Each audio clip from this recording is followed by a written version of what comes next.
আমাদের জাতির পিতা বঙ্গবন্ধু শেখ মুজিবুর রহমান বলেছেন, বিগত ফ্যাসিস্ট রেজিমের সাথে ইসকনের রসায়ন বেশ ভালো ছিল। সে সময়ের শিক্ষামন্ত্রী নফেল ইসকনের স্বীকৃত সদস্য হিসেবে নিজেকে পরিচয় দিতে গর্ববোধ করত।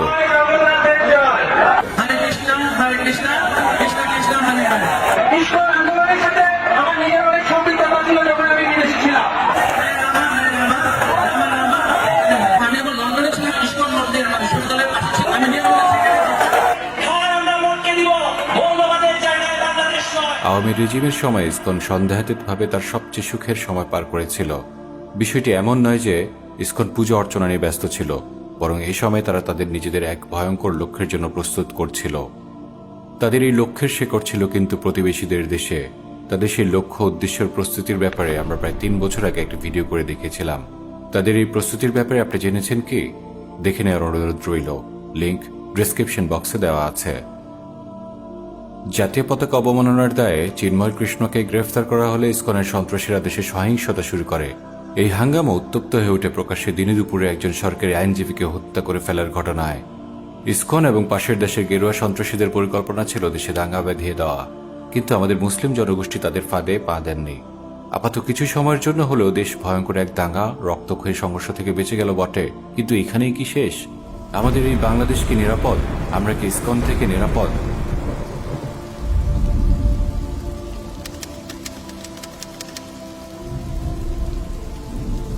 ইসকন আসলে এমন কি যে কারণে তারা আমাদের দেশের জন্য, দেশের জনগণের জন্য, সার্বিক নিরাপত্তার জন্য এত বড় হুমকি হতে পারে?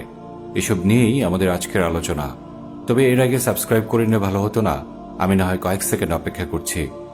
সাবস্ক্রাইব বাটন ইজ রাইট দেয়ার এবং বেল আইকন প্রেস করে নিতে হবে। 1966 সালে ইসকন প্রতিষ্ঠিত হয় আমেরিকায়, ভারতে নয় কিন্তু। প্রতিষ্ঠাতা অভয়চরণাবিন্দ ভক্তি বেদান্ত স্বামী প্রভুপাদ। অবাক হওয়ার মতো বিষয়ে এই ব্যক্তি ভারতে কোনো হিন্দু শিক্ষালয়ে পড়াশোনা করেনি, বরং লেখাপড়া করেছে খ্রিস্টানদের চার্চে। স্বামী প্রভুপাদ নতুন ধরনের হিন্দু সংগঠন চালু করতেই প্রথমে তাতে বাধা দিয়েছিল মূলধারার হিন্দুরা। অধিকাংশ হিন্দুই তার বিরুদ্ধাচরণ শুরু করে। তাই শুরুতে ধর্মীয় আবেশে জন্ম নেওয়া এই সংগঠনটি খুব বেশি দিন আর নিরীহ সংগঠন হিসেবে ছিল না, বরং তা আন্তর্জাতিক পরিমণ্ডলে ভারতের জন্য পুরোদস্তুর রাজনৈতিক লবি কিংবা এজেন্ডা বাস্তবায়নকারী সংগঠনে পরিণত হয়। ইসকন মূলত ভারতের সফট পাওয়ার প্রজেকশনের অন্যতম সেরা প্ল্যাটফর্ম হয়ে ওঠে। শক্তিধর কোনো রাষ্ট্র বিশ্ব পরিমণ্ডলে 2 রকমের পাওয়ার প্রজেক্ট করে থাকে, হার্ড পাওয়ার এবং সফট পাওয়ার। হার্ড পাওয়ার মূলত মিলিটারি অ্যাক্টিভিটিস, অপরদিকে সফট পাওয়ার মিলিটারি সম্পর্কিত নয় বা সেরকম থ্রেট ইম্পোজ করা না, বরং সফট পাওয়ার কোনো দেশের ধর্ম, আদর্শ, শিক্ষা, সংস্কৃতি, সোশ্যাল ডাইনামিক্স এবং পলিটিক্স এসব নিয়ে আস্তে আস্তে কাজ করতে থাকে। এর দ্বারা সে উল্লিখিত দেশের মূলত বুদ্ধিবৃত্তিক, শিক্ষাভিত্তিক, সাংস্কৃতিক পরিমণ্ডলে নিজেদের চিন্তা চেতনা প্রবেশ করিয়ে দেয়। সফট পাওয়ার কখনো কখনো নিজের দেশের হয়ে ওকালতি করে, যা আমাদের কাছে লবি নামেই অধিক পরিচিত। কৃষ্ণ কীর্তন করার উদ্দেশ্যে জন্ম নেওয়া এই সংগঠনটি খুব দ্রুতই ভারতের রাজনৈতিক সফট পাওয়ার, বিশেষ করে আরএসএস এর সফট পাওয়ার প্রজেক্টরে পরিণত হয়। কুইজ: আমেরিকাতে জায়নবাদী ইসরায়েলের শক্তিশালী একটি সফট পাওয়ার বা লবি আছে, সেই লবির নাম কি? কমেন্ট করে জানাতে পারেন।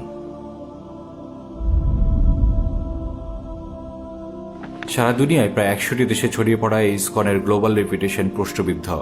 অনেক দেশেই ইসকন নিষিদ্ধ, অনেক দেশেই ইসকন ভিন্ন নামে তাদের কাজ পরিচালনা করে। আন্তর্জাতিক পরিমণ্ডলে ইসকনের বড় বড় কিছু অপরাধ সমূহ হচ্ছে: 1. অর্থনৈতিক দুর্নীতি। ভারতে এবং যুক্তরাষ্ট্রে ইসকনের কয়েকটি শাখায় আর্থিক অনিয়মের মামলা হয়েছে। 2. শিশু নিপীড়ন। যুক্তরাষ্ট্র এবং ভারতে ইসকনের পরিচালিত কিছু শিক্ষা প্রতিষ্ঠানে শিশু নির্যাতনের গুরুতর অভিযোগ উঠেছে। 3. জোর করে ধর্মান্তরকরণ। রাশিয়া, ল্যাটিন আমেরিকা এবং আফ্রিকাতে ইসকন জোর করে ধর্মান্তরিত করার অভিযোগে অভিযুক্ত। 4. ধর্মীয় নেতাদের যৌন নিপীড়ন। ইসকনের প্রতিষ্ঠাতা সদস্য কীর্তানন্দ স্বামীকে যৌন হয়রানি এবং অর্থনৈতিক দুর্নীতির দায়ে কারাদণ্ড দেওয়া হয়। 5. রাজনৈতিক সফট পাওয়ার। অরাজনৈতিক এবং ধর্মীয় সংগঠনের কথা বলা হলেও ইসকন বাস্তবে ভারতের হিন্দুত্ববাদী রাজনীতির সফট পাওয়ার হিসেবে কাজ করে।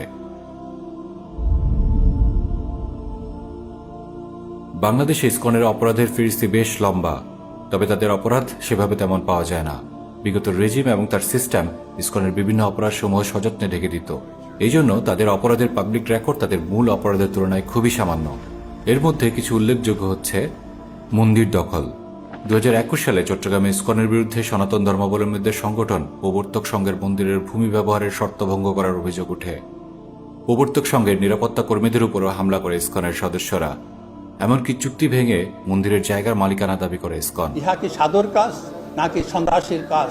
সাধুর ছদ্মবেশে একদল সন্ত্রাসী প্রবর্তক শ্রী শ্রীকৃষ্ণ মন্দিরে অবস্থান নিয়েছে। 2019 সালে পুরান ঢাকার স্বামীবাগে স্বামী ত্রিপুরলিঙ্গ প্রতিষ্ঠিত মন্দির এবং আশ্রমটি অর্পণ নেওয়ার ভিত্তিতে 90-এর দশকের শেষের দিকে দখল করে নেয় ইসকন। বর্তমানে এটি ইসকনের প্রধান কার্যালয়।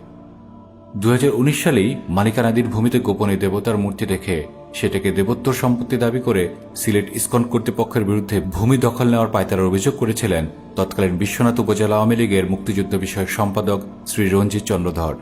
অ্যাডাল্ট্রি বা যৌন অপরাধ। ইসকনের গ্রেফতার হওয়া নেতা চিন্ময় কৃষ্ণদাস অত্যন্ত জঘন্য শিশু যৌন নিপীড়ক। বাস্তবতা হচ্ছে এটি তাদের আদি বিকৃতি। ইসকনের প্রতিষ্ঠাতা স্বামী প্রভুপাদের বিকৃত যৌন মানসিকতার উপর রীতিমতো আরেকটি এপিসোড করা সম্ভব। যেমন সে মনে করত, it is a fact that a woman likes a man who is very expert at rape. এমনকি এটির বাংলা উচ্চারণ করতে আমাদের ঘৃণা হয়। এমন অতীত যাদের, তাদের থেকে বিকৃত যৌন নিপীড়ন খুবই স্বাভাবিক। এ ব্যাপারে চিন্ময়ের কিছু কুকীর্তি দেখা যাক। চিন্ময় কৃষ্ণবাবু তো একজন ব্রহ্মচারী এবং পণ্ডিত ধামের অধ্যক্ষ। তোমার সাথে কি ঘটনা হয়েছে?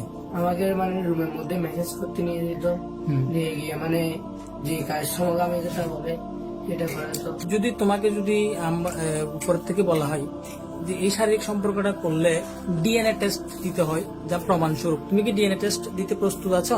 হ্যাঁ। আচ্ছা, আমরা যখন মেসেজ করি মহারাজের, আমি যখন মহারাজের মেসেজ করি তখন মহারাজের হাতটা শক্ত হয়ে আমার লিঙ্গ দিকে যায়, আমি আবার হাতটা সরাই দিই, আবার লিঙ্গ দিকে যায়, আমার হাতটা সরাই দিই। ওরা রুমে যাচ্ছে, এরপর রুম থেকে গিয়ে কি হচ্ছে ডেকে নিয়ে আসতেছে আবার কোথায় চিন্ময় রুমে ডেকে নিয়ে এসে কি করে মেসেজ করায়। তারপরে ওখানে নানা ধরনের কথা বলে, খারাপ কথা, তোদের কাপড় খুলে ফেল, হ্যাঁ এগুলো কাপড় কিছু বলবি না, এই ধরনের বিষয় নিয়ে বলতো ছেলেদের। আর ছেলেরা কি করতো, এই বিষয়গুলো আমাদেরকে বলতো। এই বিষয়গুলো দেখে শুনে বা খুব খারাপ লাগতো, সেই কারণে আমি থাম থেকে বের হয়ে গেছি। কথিত সেসব সুশীলদের কোথাও দেখতে পাচ্ছেন কি যারা এসব নিয়ে খুব উৎসাহী, আগ্রহী? পাবেন না। সহিংসতা। চট্টগ্রাম আদালত চত্বরে হিন্দুত্ববাদীদের সাম্প্রদায়িক জঙ্গি স্লোগান। 19 ফেব্রুয়ারি 2024 চট্টগ্রামের আদালত পাড়ায় প্রকাশ্যে সাম্প্রদায়িক উগ্র হিন্দুত্ববাদী স্লোগান দিয়ে উত্তেজনা এবং সাম্প্রদায়িক দাঙ্গা তৈরির অপচেষ্টা করে ইসকন। এই সময় তারা একটা দুইটা মুসলিম ধর, সকাল বিকাল জবাই কর, মৌলবাদের আস্তানা জ্বালিয়ে দাও, পুড়িয়ে দাও স্লোগান দেয়। চট্টগ্রাম মসজিদে ইসকন সমর্থকদের হামলা এবং ভাঙচুর। 26 নভেম্বর 2024 চট্টগ্রাম আদালত এলাকায় ব্যাপক হামলা এবং ভাঙচুর চালিয়েছে ইসকন নেতা চিন্ময় কৃষ্ণদাসের উগ্র সমর্থকরা। তাদের হামলায় এক আইনজীবী নিহত হয়েছিল। এই ঘটনায় কমপক্ষে 10 জন আহত হওয়ার খবর পাওয়া গেছে। এই সময় ইসকন সমর্থকরা আদালতের কেন্দ্রীয় মসজিদে হামলা চালিয়ে মসজিদের জানালার কাচ এবং আইনজীবীদের 3টি প্রাইভেট কার ও 5টি মোটরসাইকেল ভাঙচুর করে। হেফাজতের তাণ্ডব, এমন শিরোনাম আপনারা সবাই দেখেছেন। ইসকনের তাণ্ডব, এমন কোন শিরোনাম আপনারা কখনো দেখেছেন কি? দেখবেন না অবশ্য। চট্টগ্রামের পুলিশ এবং সেনা সদস্যদের উপর ইসকনের হামলা, এসিড নিক্ষেপ। নিউজ মতে সামাজিক যোগাযোগ মাধ্যম ফেসবুকে উগ্রবাদী সংগঠন ইসকনকে নিয়ে দেওয়া পোস্ট শেয়ার করার ঘটনাকে কেন্দ্র করে যৌথ বাহিনীর সদস্যের সঙ্গে একদল ইসকন সমর্থক বিক্ষোভকারীর সংঘর্ষের ঘটনা ঘটেছে। এতে 7 পুলিশ সদস্য আহত হন, তাদের মধ্যে কয়েকজন অ্যাসিড দগ্ধ হয়েছেন। নিউজের ভাষা লক্ষ্য করুন, তারা বলছে তাদের মধ্যে কয়েকজন অ্যাসিড দগ্ধ হয়েছেন। এটি বলা হচ্ছে না তাদের উপর অ্যাসিড নিক্ষেপ করা হয়েছে। আবরার ফাহাদের হত্যাকারী একজন ইসকন সদস্য। নিউজ মতে বুয়েট শিক্ষার্থী আবরার ফাহাদ হত্যাকাণ্ডে জড়িত থাকায় ছাত্রলীগ নেতা অমিত সাহা সহ আরও 3 জনকে গ্রেফতার করেছে গোয়েন্দা পুলিশ। অমিত সাহা উগ্রবাদী হিন্দু সংগঠন ইসকনের সদস্য বলে জানা গেছে। ইমাম খুন। সিলেটে কাজল শাহ এলাকায় ইসকনের গান বাজনার কারণে সৃষ্ট সহিংসতার বিরুদ্ধে স্থানীয় মসজিদের ইমাম ফেসবুকে স্ট্যাটাস দিয়েছিলেন। স্ট্যাটাস দেওয়ার মাত্র 5 দিনের মাথায় তাকে খুন হতে হয়। নাম প্রকাশে অনিচ্ছুক কয়েকজন সোশ্যাল মিডিয়া ব্যবহারকারীর মতে ইসকন বিরোধী ফেসবুক স্ট্যাটাস দেওয়ার পরপরই খুন হয়েছিল এই খতিব। কিন্তু এই নিউজ আপনি হয়তো মেইন স্ট্রিম কোনো নিউজ প্ল্যাটফর্মে পাবেন না, যেমন নিচের নিউজটিও আপনি হয়তো কোথাও পাবেন না। গত নভেম্বর মাসের 30 তারিখ মানিকগঞ্জ উপজেলা কৃষ্ণপুর ইউনিয়ন তানজিমুল উলুম মাদ্রাসার মাহফিলে বক্তা ইসকন নিয়ে কথা বলায় উক্ত মাহফিলের সভাপতি বক্তাকে অপমান করেন। উপস্থিত জনতা তৎক্ষণাৎ সভাপতির প্রতিবাদ করেন। তারই জের ধরে সেই মাদ্রাসার মোহতামিমকে ইসকন লীগের সন্ত্রাসীরা তার মাদ্রাসায় ঢুকে নির্মমভাবে জখম করে। ধর্মীয় উস্কানি।